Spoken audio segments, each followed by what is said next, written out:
Now I'm gonna ask Reto a very, very important question. Reto, how did you start making sourdough?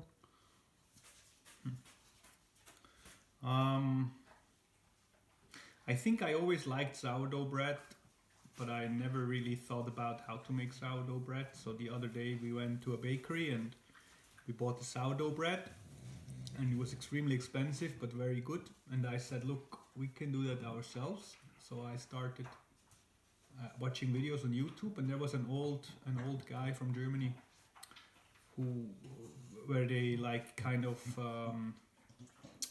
they showed videos about people from the area doing like artisan handcrafted things, and he was showing how he makes sourdough bread, and he had this very old sourdough that's probably like 100 years old or whatsoever.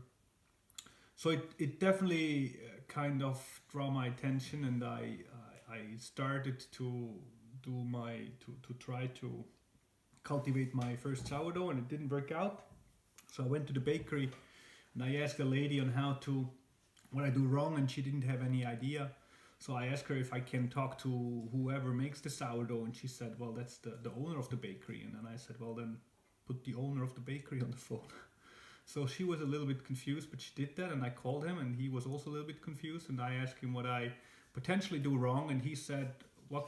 The first thing he was asking was like, "What kind of flour are you using?" And I said, "Well, I start with spelt flour." And he said, "Nah, you should start with rye flour because rye flour is the easiest flour to cultivate a sourdough culture."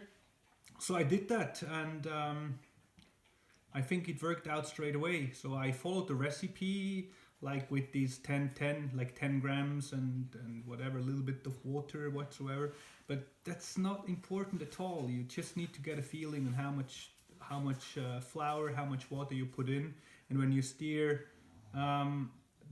the flour, you immediately find out whether the water is good or not. So I could at any time start an own sourdough culture again without even thinking about. But since I have my sourdough for a couple of almost years now, I just always can use this to kind of clone if required.